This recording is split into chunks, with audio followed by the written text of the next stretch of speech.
오늘 다니엘서 4장 19절에서 37절 말씀입니다. 느부갓네살 왕이 꾼 두 번째 꿈에 대해서 얘기합니다. 커다란 나무 꿈을 꾸었습니다. 그런데 그 나무는 베어지고 뿌리만 남아서 구루터기가 되었다라고 말씀합니다. 이 꿈은 이 느부갓네살 왕의 수명과 나라의 존폐가 예언되어져 있는 그런 말씀입니다. 19절에 보니까 다니엘의 마음이 어지러웠다라고 말합니다.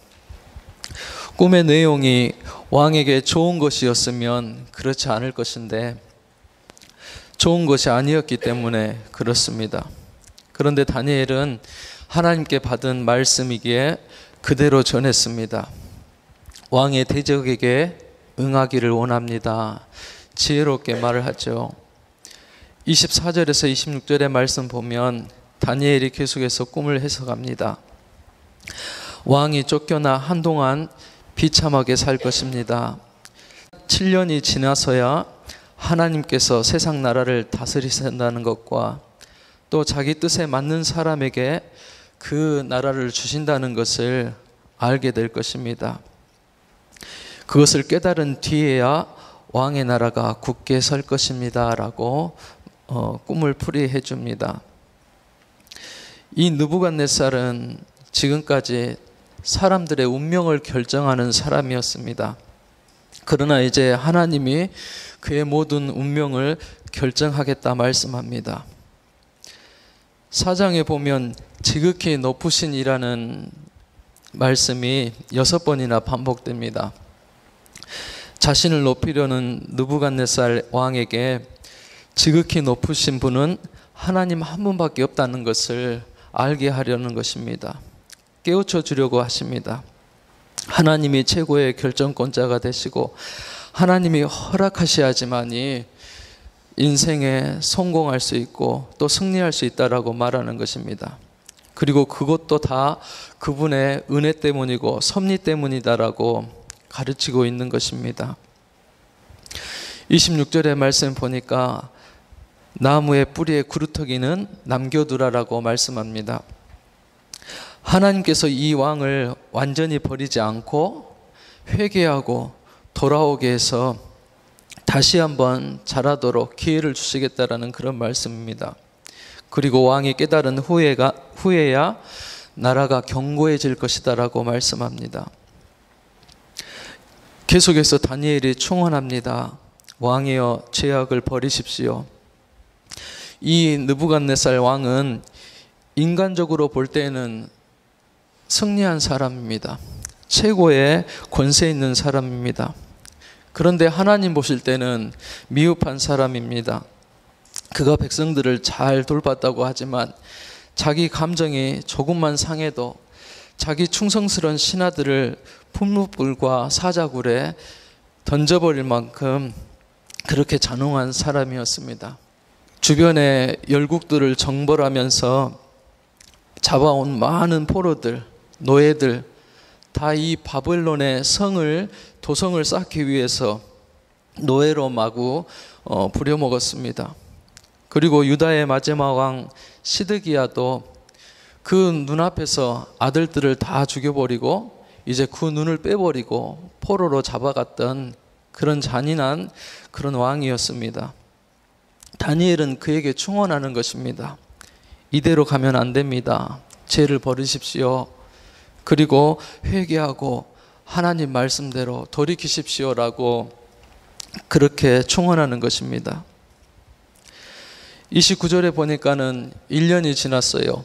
12달이 지나고 이제 하나님이 꿈에 보여주신 대로 말씀이 그대로 이루어졌다라고 말씀합니다.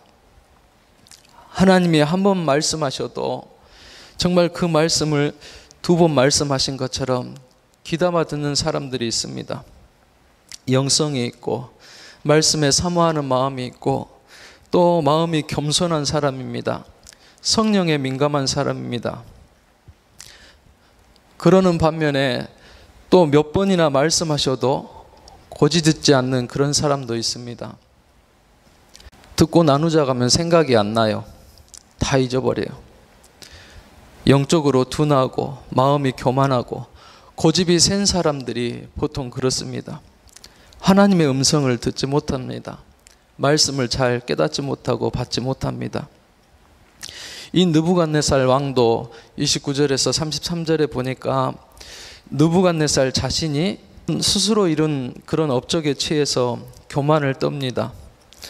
위대한 바벨로니아여, 내 힘과 권력으로 세웠노라. 나는 정말 위대하다라고 왕궁 높은 곳을 거니면서 혼잣말로 그렇게 중얼거렸을 뿐인데, 이 무심코 내뱉은 말이 하나님의 심판의 신호탄이 되어버립니다. 그래서 하나님께서 말씀합니다. 이제 내 왕권이 너에게서 떠나갔다. 말씀을 딱 듣고 깨달은 것이 있어요. 저도 힘들면 불평할 때가 있거든요. 싫은 소리를 할 때가 있습니다. 그런데 그것도 하나님이 들으시는구나. 하나님의 사역할 때는 그 하나님 앞에서 감당해야 되겠구나. 또 무심코 내뱉은 내 생각과 말도 함부로 해서는 안 되는구나라는 그런 생각을 갖게 되었습니다. 하나님이 그의 마음을 어지럽게 하시니까 그가 이제 정신줄을 놓고 실성해 버립니다. 세계 최강국, 그 많은 나라들을 호령하는 왕도 하나님이 한번 내치니까는 쫓겨나서 자기 몸도 못 가누는 비참한 신세가 되어버렸습니다. 사람의 권세도, 그 왕의 권세도 하나님 앞에서는 다 허망해진다는 그런 말씀입니다. 34절에 정해진 기한이 지났습니다. 7대라고 그랬습니다. 7년이 지났습니다. 그리고 정신을 찾게 되었습니다. 개역 개정 성경에는 총명이 돌아왔다라고 그렇게 말씀되어져 있습니다. 이제 느부갓네살 왕은 다 깨어지고, 그 교만이 깨어지고 부서져서 하늘을 우러러 봅니다. 그리고 하나님이 살아계심을 알게 되었습니다. 이 교만이 깨지고 회개하기까지 7년이 걸렸다는 것입니다. 그리고 이제 지극히 높으신 하나님을 찬양합니다.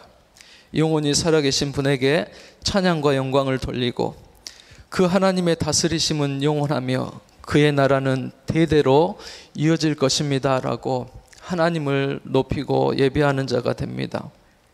그랬더니 36절에 보니까, 마지막에 보니까 모든 것들을 회복시켜 주셨는데 전보다 그 위세가 더하여졌느니라 라고 말씀합니다. 이전보다 훨씬 더 위대해졌다라고 말씀하는 것입니다. 그가 잃어버렸던 모든 것들이 다 회복되어졌습니다. 혹시 직장생활 하다가 다시 복직한다면, 또 사업이 망했다가 재기에 성공한 사람이 있다면, 정말 권력을 잃었다가 다시 찾는 사람이 있다면 정말 감회가 새로울 것입니다. 전보다 더 큰 은혜가 있고 감격이 있을 것입니다. 바로 우리 하나님께서 회복시켜 주실 때는 이전보다도 훨씬 더 풍성하게 채워주시고 회복시켜 주신다는 것입니다. 7년이 넘게 왕의 보좌에 공백이 생겼음에도 모든 것이 정상적으로 돌아왔습니다. 하나님의 특별한 선이 없습니다. 아마 다니엘이 총리로 있으면서 왕의 일들이 흐트러지지 않도록 열심히 보좌에 있을 것입니다. 이렇게 하나님께로 돌아오면 모든 것을 회복시켜 주십니다. 느부갓네살은 자기 자신을 숭배하는 사람이었습니다. 자기밖에 모르는 사람이었습니다. 그래서 하나님의 심판을 받았지만은 하나님께로 그가 돌아오자 모든 것을 다시 회복시켜 주셨습니다. 이때가 느부갓네살이 40년 정도 치리하는 때였습니다. 그리고 6년을 더 살고 이제 그 아들이 집권합니다. 다니엘이 40년 동안 기도한 거예요. 이 느부갓네살을 깨우치려고, 전도하려고 40년 동안 기도했습니다. 그리고 하나님께서 기한이 되자 그에게 고난을 주시고 하나님을 만나게 하셨습니다. 하나님을 영접하고 높이고 찬양하게 하셨습니다. 우리 형제나 아버지, 또 배우자나 친구, 전도하는 것을 절대 포기하지 말기 바랍니다. 우리가 기도하고 있으면 하나님께서 일하시고 때가 되면 반드시 열매로 거두게 하실 줄로 믿습니다. 하나님은 믿고 구원받으면 더 하나님께서 영광스럽게 하시고 그를 세워서 귀하게 사용하여 주실 줄로 믿습니다. 마지막 37절에는 느부갓네살의 이 왕의 신앙 간증입니다. 또 고백입니다. 전도지입니다. 이제 나 느부갓네살은 하늘의 왕께 찬양하며 영광을 돌립니다.